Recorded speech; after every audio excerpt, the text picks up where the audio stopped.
అమెరికాలో మరో విమాన ప్రమాదం. అలాస్కాలో విమానం మిస్సింగ్. ప్లేన్ క్రాష్ అయినట్లు సమాచారం. పైలట్తో పాటు 9 మంది ప్రయాణికులు మృతి. బేరింగ్ ఎయిర్ సంస్థకు చెందిన సెన్హా 208B ground caravan air craft గా గుర్తింపు. రాడార్ కనెక్షన్ కట్ అవ్వడమే కారణం.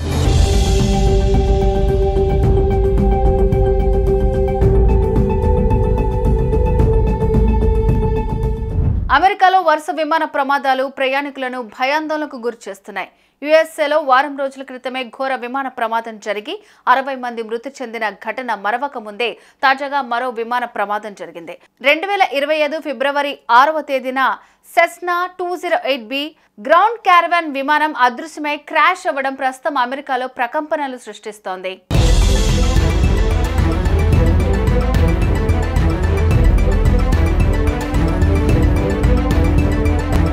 అమెరికాలో వరుస విమాన ప్రమాదాలు ఆందోళన కలిగిస్తున్నాయి. ఫిబ్రవరి 6న మధ్యాహ్నం 10 మందితో అలాస్కాలోని అనలక్లిట్ సిటీ నుంచి టేకాఫ్ అయిన విమానం నోమ్ సమీపంలో అదృశ్యమైంది. టేకాఫ్ అయిన నిమిషాల వ్యవధిలోనే ఏటీసీతో విమానం కమ్యూనికేషన్ కోల్పోయింది.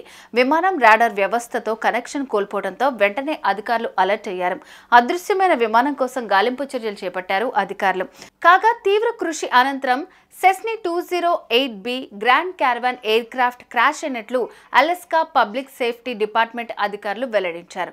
ప్రతికూల వాతావరణం కారణంగానే విమానం అదృశ్యమై ప్రమాదానికి గురైందని అంచనా వేస్తున్నారు.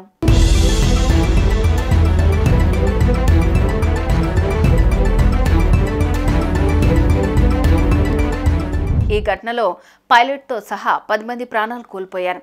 విమానం శిథిలాలను సముద్రంలో గుర్తించినట్టు అధికారులు వెల్లడించారు. యుఎస్ కోస్ట్ గార్డ్ ప్రతినిధి మైక్ సలెర్నో రెస్క్యూ టీం తక్షణమే రంగంలోకి దిగి సహాయక చర్యలు చేపట్టినట్టు తెలిపారు. టేకాఫ్ అయిన గంటలోపే విమానం ఏటీసీతో సంబంధాలు కోల్పోయిందని అధికారులు చెప్పారు. ఇది బేరింగ్ ఎయిర్ సంస్థకు చెందిన సెస్నా 208B గ్రాండ్ క్యారవాన్ మోడల్దిగా గుర్తించారు. అమెరికా కాలమానం ప్రకారం గురువారం సాయంత్రం 4 గంటలకు ఈ విమానం అనల్కలేట్ నుంచి నోమ్కు వెళ్తుండగా ఈ ప్రమాదం జరిగింది.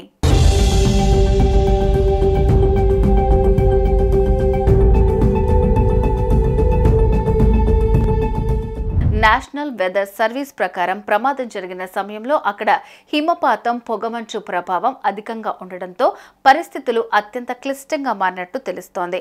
విమానం ప్రమాదానికి గల అసలు కారణాన్ని తెలుసుకునేందుకు విచారణ కొనసాగుతోంది. ఫిబ్రవరి 6 సాయంత్రం 2:37 ప్రయాణం ప్రారంభించగా 3:16 రాడార్ నుంచి దీని జాడ అదృశ్యమైంది. నార్టౌన్ సౌండ్ ఏరియాలో ఈ ప్రమాదం చోటు చేసుకుంది. సహాయక బృందాలు ఇప్పటికే అక్కడికి చేరుకున్నాయి.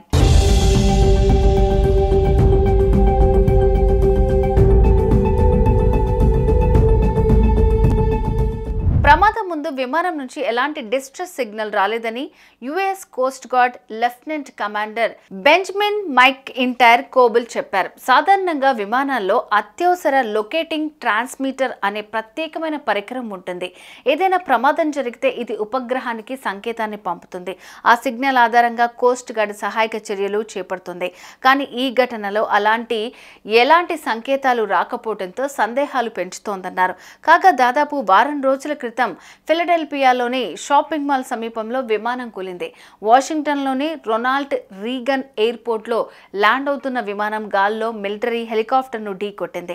విమానం హెలికాప్టర్ పక్కనే ఉన్న పోటోమాక్ నదిలో కూలిపోయింది. ప్రమాద సమయంలో విమానంలో 60 మంది ప్రయాణికులు ప్రాణాలు కోల్పోయారు. తాజాగా అలాస్కాలోని ఈ విమాన ప్రమాదం చోటు చేసుకోవడంతో గత 8 రోజుల్లో అమెరికాలో 3 ప్రమాదాల్లో 84 మంది ప్రాణాలు కోల్పోవటం ఆందోళన కలిగిస్తోంది.